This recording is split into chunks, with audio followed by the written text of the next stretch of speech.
Hello and welcome to a brand new episode of the TraxionGG podcast, where we talk about esports, sim racing, and racing video games. Today, we're going to be talking about professional level esports and then also transitioning into real world motorsport.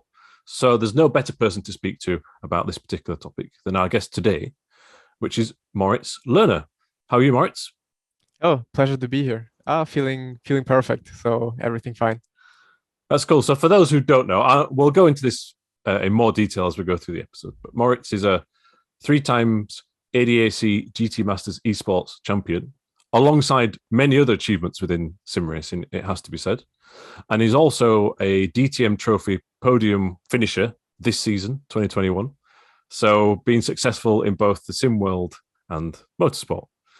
So before we get started of your season this year and driving in GT4 race cars and all that cool stuff that you're doing at the minute, I wanted to know, what got you into sim racing first of all. I believe it was at an early age. Is that correct? Yeah, it was at a very early age. I got to sim racing through my dad. He was always a big motorsports fan. He got me to the DTM as a spectator to the Norris Ring all the time when I was probably 5 years old. And at that time, I already started to play sim racing games because my dad had a PC. He had basically everything, PC consoles and stuff like this. But I was always hooked with the PC because we had a steering wheel and a pedals back in the days. And I pretty much tried to play it every day for as long as I was allowed to because of school and stuff. And yeah, I think at some point I also got my own stuff then because my dad didn't have that much time anymore to play with me because we did only some time trials every now and then, like compete against each other. And I got my own stuff, got into it, and I think but I only did some fun races in a small community back in the days. Until the big sim racing games arrived with RaceRoom, Assetto Corsa, and also iRacing, where I really noticed in the leaderboards that I can be up there. And this is how basically my career started in sim racing. Sounds like you had a good footing and a good platform to build upon with your dad there. What sort of games or titles were you playing in the early days? Well, of course, I did play a lot of like Gran Turismo with my brother on the PlayStation a little bit. Also on the Xbox, like Forza, everything that had cars in it, I Right. played. Okay. But the biggest thing I played was always Race '07, R Factor, and GTR2 back in the days, and those were already proper sim racing games. And because I started at the age of 6 or 7 playing these games with a steering wheel from the get-go, I think that hooked me and taught me a lot to be fast now, have a lot of experience that I have now. Yeah, you mentioned a few titles that like the first R Factor and Race 07 and those Simbin titles. They were serious and things have moved on a long way since then. But the basics of learning a racing line, setting a car up and braking at the right point and turning at the right point, they'll transition across. Is that fair to say? Yeah, for sure. Like the transition 100%.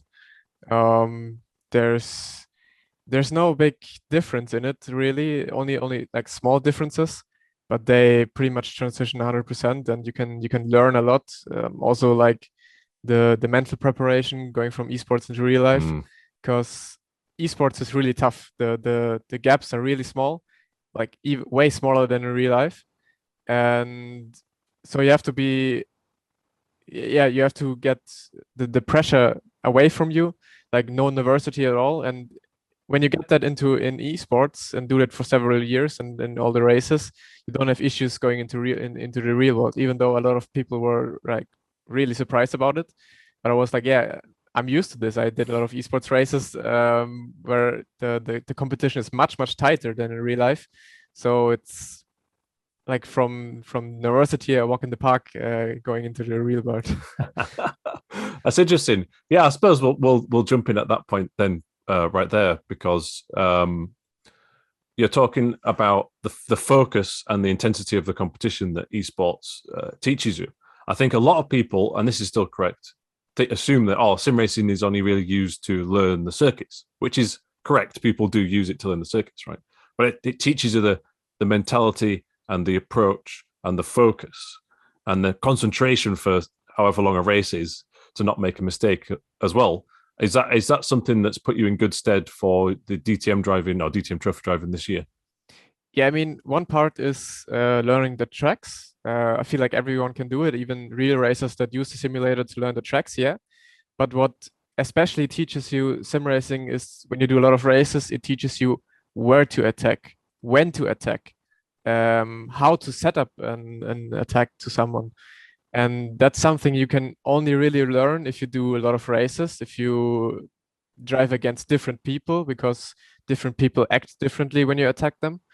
And that's something you, yeah, learn quite a lot in sim racing. And I saw that every time I watch a real race where there was a sim racer that I know, he exactly knows where to attack. And when he is clearly faster, he can like has one or two attempts and then he's past the guy. And then you watch other people who are not sim racers, but good real racers. They don't know, like they have an idea on how to attack, but they need way more approaches to get past the guy. And I feel like that's something that sim racing teaches you. You just know, okay, this is the spot I can attack. Not this spot before, not this spot. This is the spot where I attack on this track. And that's something very valuable in real racing, or especially also in sim racing, to know where to attack. I'm so glad you said that. I've been beating this drum for quite a while. I think there's a few rail racing drivers who also sim race extensively, and they race in leagues and competitive racing online. And then I feel like you can, perhaps I'm looking out for it, but I feel like you can see that those are the ones who are sharper at attacking or defense, because I think a lot of people will try the sim and go, oh yeah, it's realistic handling or the track representation is cool, but it's actually being part of a competitive online scene that will perhaps further help your real on-circuit driving. That's my opinion, but it seems like we're aligned on that. So speaking of the competition then, let's jump to this season's sim racing season, the ADAC GT Masters Esports Championship first of all.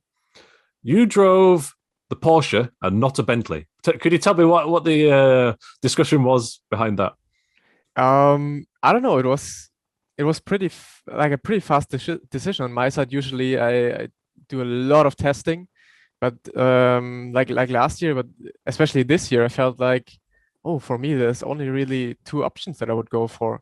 Like I didn't like the Bentley, especially also sitting on the right side. It's not my favorite. Then the BMW is also a quite big car, which I don't really enjoy driving. Then there's the Corvette. I never enjoyed driving. And for me, the only two cars left were like Mercedes, Audi, and Porsche.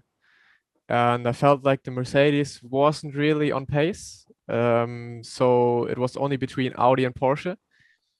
They were pretty much the same speed to me, but the Audi was incredibly hard to drive. Like the rear was so unstable all the time and so aggressive.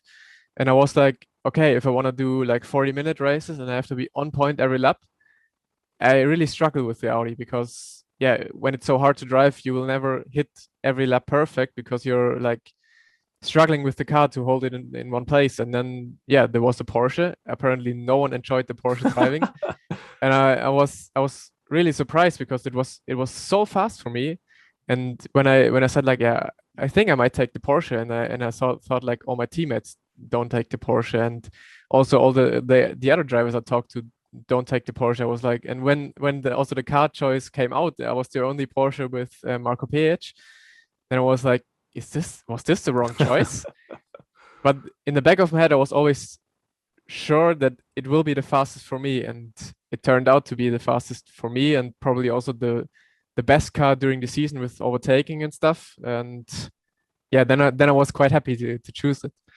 Well, you definitely made it work, but as you say, yeah, I think there was only one of the Porsche in the grid, and the grid was packed full of Bentleys primarily. In that case, how does that show that you've got a good practice regime, perhaps, or that you understand what you'd like from the car? You were saying there that the Audi could be quicker over one lap, but you've gone with something that's a bit more consistent. Is that fair? Yeah, I feel like for car choice, especially, like some people choose the most chosen car, but I feel like it's maybe not the best because you have to choose what suits you the best. So maybe we would have seen a lot more Porsche if actually a lot more people have chosen it. But yeah, going into a race, my preparation is first of all like starting probably 2 weeks in advance. This year it wasn't really that much possible because of real life racing, but I tried to like start 2 weeks in advance and then do like first a few race runs to really get into it. And then pretty much every day, quali runs, race runs, everything that I have to do. And it's like, yeah, maybe 2-3 hours a day that I have to practice. And for 2 weeks straight, there's quite a lot of time coming together for only one race. I think that highlights the difference between, I like to think, and so do many Traxion readers and listeners, they're pretty handy, I'm sure, and they think they could do really well. But then there is another level up to professional esports, because everybody's practicing so hard and you're all in a team and perhaps talking to your teammates as well. And it's the focus. Your season, obviously, in this particular championship, you've won it. So that was an amazing year. Congratulations. How would you summarize your season, though? It probably went all right. Like everything went perfect. Like from the start of the season with the pole position and the first race win. It's always something you want to get, like a really good start of the season. But then also even in Oschersleben, start of the season, the second race, I did a mistake on my own. Like I almost spun and went from 10th to 20th, but fought back to I think 9th in the first race, which in this field was crazy to me to like get up that many positions. And I did the same thing in the next 2 events. I think I did really good in the first race, but did a mistake on my own every time and fell back a lot of positions, and therefore I had to fight my way back. But I always managed to do that well, and I think that was, yeah, I was even about that. I was surprised about it that I was able to fight back that much. But yeah, in general, the season went super well. There were no big, like I wasn't involved in any crashes at all. As I said, just my own mistakes, and that's what you want to have in a season. You don't want to get crashed out because one time out of the race and probably your season run is over because the competition is so tight. Yeah, you just have to deliver every time without mistakes, and that's how my season went. Pretty much no huge mistakes and always good results. I think I was always in the top 10 except of 2 races, and I mean, last race Hockenheim wasn't that well, but because of a specific reason. Yeah, maybe we don't mention that. There was some stewarding decisions there. It was very interesting. I mean, I'll pick one out as a good example. I thought Sachsenring, where perhaps the I'm going to say weekend didn't start so great, but you were able to fight back. And I think one element of your season was these big fight backs when you were sort of outside the top 10. It was like you came through with excellent strategy and excellent driving and no mistakes. So bravo for that. How did you, when things perhaps weren't going your way in those moments, how did you keep your resolve? I think some people are easy to, I've made a mistake, and then they overreact like the next corner or the corner after. Any advice for people who are perhaps struggling with sim racing in that respect? Yeah, I knew from the start of the season that there will be 2 tracks that really don't suit the Porsche. That was Lausitzring and Sachsenring. On Lausitzring, we compensated it with our fastest guy, Benze Banki, to give us draft in the qualifying. That's also something that really worked out well within the team. We always gave each other draft to compensate for cars that are not good on a specific track. That worked out perfectly on the Lausitzring. And also in the Sachsenring, I was 16th in the qualifying. It was a good lap, so I knew it. I don't have a chance there. But I fought my way back through the field, and that's something you just have to do, even though you may not be the fastest on a specific track. That's a big quote of mine: never give up. And that's probably the thing. Just keep on practicing, even though you won't be the fastest. But if you have more practice than the other, then you'll be even on a slow track for your car, you'll be fast because you just have more experience. You know exactly where to attack and how to drive the track when you have more practice than the other guys. And then it's just probably having racecraft to know what to do during a race to come from 14th in the second race to finishing 5th with the perfect strategy and the perfect attacks. It's possible even with a slower car. Yeah, racecraft is a key thing, and I think pre-all pace sometimes, especially when you're in a category with balance of performance involved in certain cars, certain tracks, is keeping your head under pressure in those difficult scenarios, and knowing where to place the car if there's a little pack of vehicles in front of you will certainly help your result. You mentioned briefly there as well, slipstream or tow from your teammate, Dörr Esports. Am I correct in thinking that you have sort of a team management role or element to this relatively new esports team? Sort of, yeah. I got approached by Dörr to be a driver and also a manager. And I was like, at first I was like, is it really the thing I wanted to do? But then I was like, okay, I want to try something new, be that driver manager guy and also be the driver. And I was able to pick my team. Basically, I was able to pick my teammates for the team, and that's something I think really helped a lot, because I obviously picked the guys I knew that are fast, and I knew that we would click together, we would work together pretty well. And that's what happened in the past few months. We were a perfect team working together. Obviously, because of the championships, it's a drivers championship, not a team championship. So obviously, sometimes there's a bit of friction, but even that we worked out. Like sometimes I help others, sometimes they help me, and it goes around like this. And yeah, that's something I'm really happy about, because I haven't had this experience in the last few teams I was in. We had teamwork, but not to this extent we have right now. And I think that just shows, because we're leading every championship on RaceRoom at the moment. We won every opening round of the championships, and I feel like that's something not a lot of teams achieve in sim racing. Yeah, pretty dominant at the minute by the looks of things. I mean, speaking of another championship, you're competing in the Remus GT3 Championship, and you did win a race at the first round. But I believe you had an unfortunate disconnect before the second. Is that correct? Yeah, that is correct, unfortunately. That's a shame. That happens. That is one thing that happens in sim racing, but I suppose it's like having a mechanical failure in rail racing. For those who don't know, perhaps could you explain this new initiative, this new championship? Yeah, there's a new championship with like two figures promoting it. It's Shmi 150 and Malmedy, both really big car guys on social media. And it's like, even though we have our esports teams, they have like the big teams over this championship, Team Shmi and Team Malmedy, and you basically fight within a team. And that's something that I really like, because even though everyone is in different esports teams, we work together. Like we are in the Discord talking together within the teams, and it's a lot of fun. It's something different, because you're not, okay, I have to fight against MRS Esports, against Williams Esports. You're together in one team now, and you're fighting together, having fun together, speaking together. And that's something I really enjoy, actually.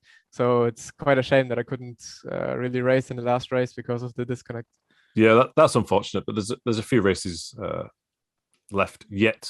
And it's really interesting, because when you're watching the races, there's the green and the blue team. So there's a full grid of GT3 cars, but the main focus is on the team championship, right?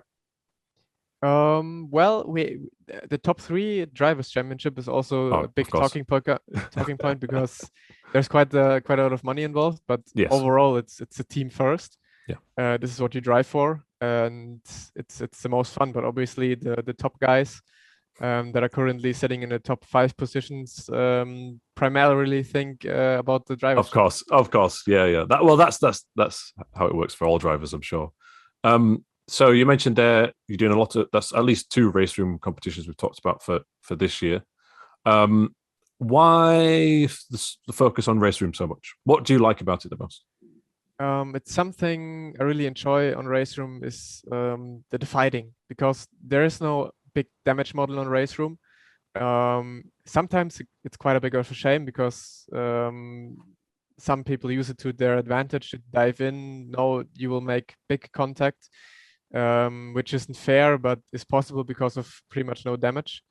But this no damage makes up for great battles, like great battles. I never had that much fun driving, and never had that much fun fighting on RaceRoom than in any other sim, because yeah, you can bang doors, you can even tap someone from behind and say like, hello, I'm there, let me pass.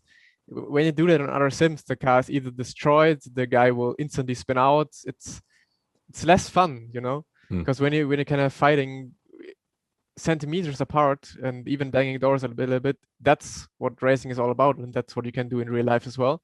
You can bang doors a little bit. You just have to pay attention that you don't hit any axles of your car. But that's what racing is about. That's fun, and that's why I enjoy RaceRoom at the moment. Also because of the big championships like DTM, like ADAC GT Masters. It's just the most fun to me at the moment. Yeah, and as a viewer, what you're talking about, the damage there and things, it's not like everybody's just ramming into each other and going crazy all the time. It's still a professional level esports with excellent drivers, a close grid, and clean racing.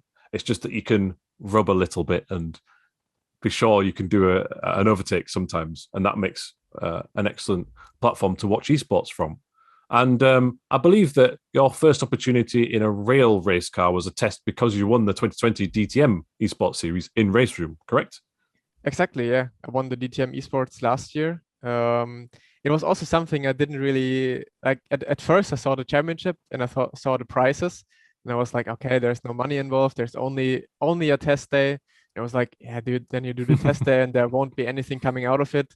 So I might not even do it. But then I thought like, DTM has quite a lot of reach. So if you get your name out there, it might help. So I did the championship, and it was a lot of fun because the old style DTM cars, it's probably one of the most fun cars. So I really enjoyed doing the championship.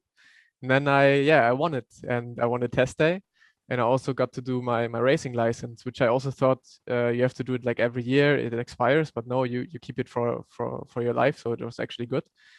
And then I did my license. Then I did the test day, which I did really good at. And the DTM apparently thought, okay, it's a good story. We want to try and help this guy to get a seat in the DTM. So they tried to connect me with some teams. I got a few calls. But it was also like always about the money, of course, and I just don't have the fund for it. And then I got a really good offer 2 days before Monza, before the season started Monza, and I was like, okay, I have to do this because this is my only option, and if I do well, maybe the doors are open for for any future endeavors. And so I said like, okay, I'll take a little bit of money, go with FK Performance. They approached me about it. And I'll do the season open at Monza, but it was only Monza at first. And yeah, as many saw, it worked out really great. In the first 2 practice sessions, I was P2 and P1. Wow. My very first outing. Was, I don't know, really surprised about it because I thought like, okay, this is a really high profile championship. There's a lot of guys with years of experience in GT4 or in racing in general. So I will probably lag a little bit behind. But that one test day I did before that already taught me some stuff that I was able to translate into, the Monza weekend, and then qualifying P2 and finishing P3 in my first race ever in a podium position is something I could have only dreamed of. It really goes to show when people see these esports competitions, and it's like, oh, you get a test or half a day or some training in a car. You're an example of how it can actually lead to like a season of racing in a well-respected race series. So for those who don't know, DTM Trophy is a GT4 class series. So you're driving the BMW M4 GT4, or you were this year. And it must have been quite a risk to decide, okay, well, I'm not able to sort of test the car extensively before the season, and I've only got this limited time deal for this first round. Talk me through, you've already mentioned it, but what was going through your mind in that process when you were like, should I do it or not? For me, it was never really a question about doing it or not doing it. Because the offer was just too good. So I was like, yeah, I'll have to do it. And I wasn't really thinking about, I don't have any big test days before. I was like, okay, I have the experience from sim racing. I have the one test day I did before. I know how to handle a car. I know how to drive fast on a racetrack.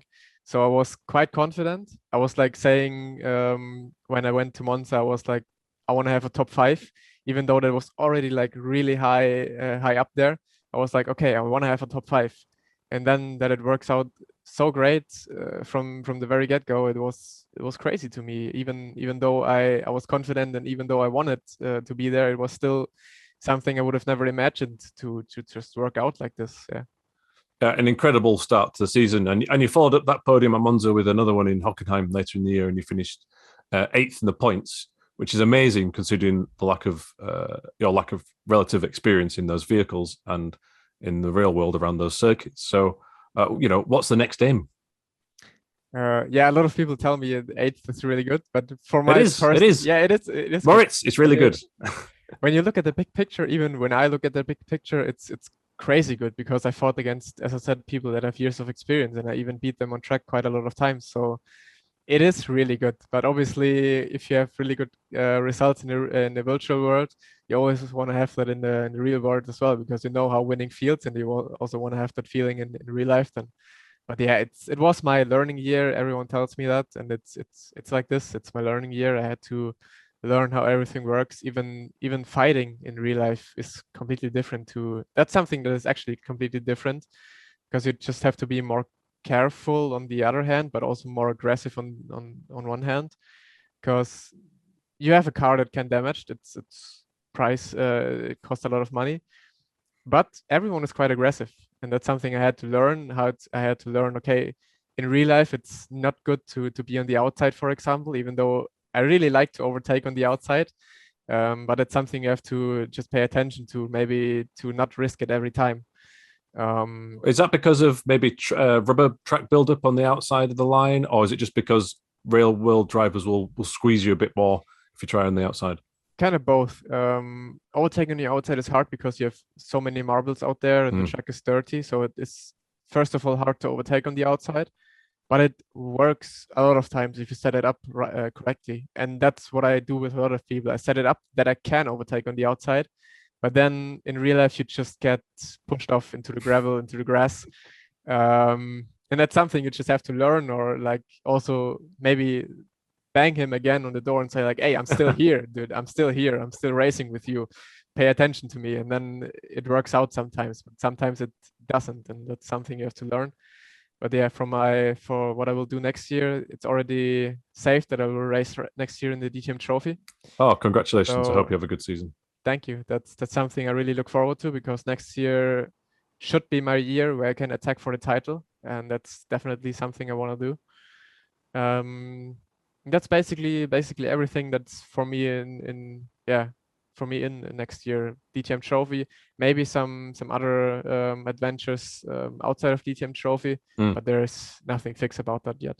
Cool. And in terms of sim racing, we're getting towards the end of the year now. Is Remus probably the last big thing you'll be competing in this year, or on RaceRoom? Yeah, I think it's one of the biggest things I'll compete in this year. I'll also make a switch to iRacing now. Do some championships there. But that's because you finished second. Was it at Daytona in the past in iRacing? No, I finished, or like I was running second, but my teammate got taken out in the 24 hours during the night. But that's also something I want to do at the start of next year. Do Daytona again. Do some other championships on iRacing until the big championships on RaceRoom start again. So cool. Yeah. Well, I'm sorry to bring back that bad memory of the retirement there. No worries. It was a lot of fun to drive there, because I was always also like qualifying in the back there and making my way through. That's also something I really enjoy in real life, or whether it be sim racing. Make comebacks, come from the back and drive at the front. That's something I really enjoy. And yeah, but the rest of the year, the end of the year will be a little bit more chill, I would say. And yeah, but a lot of fun still. Cool. Yeah. Well, that just about wraps up our chat. Thank you very much, Moritz Löhner. Where can people find you on social media if they want to follow and check out what you're doing? Pretty much everywhere under my real name, Moritz Löhner. The O with the 2 points as an OE in my names, so everyone can write it on their keyboard. And that's where you can find me, everywhere: Instagram, Twitter, Facebook, YouTube, Twitch, pretty much everywhere under my real name. Cool. Well, we'll add all the links to that in the description for this podcast. So if you are watching on YouTube, leave a comment below if you've been watching some of Moritz's esports exploits this year, and if you wish him luck for the season. Also, don't forget to follow and subscribe on the audio podcast that you listen to, like Spotify and Apple Podcasts. It really helps us out. But for now, thank you very much for your time, Moritz. Thank you very much for having me. No, it's our pleasure. Thank you very much, and keep it pinned.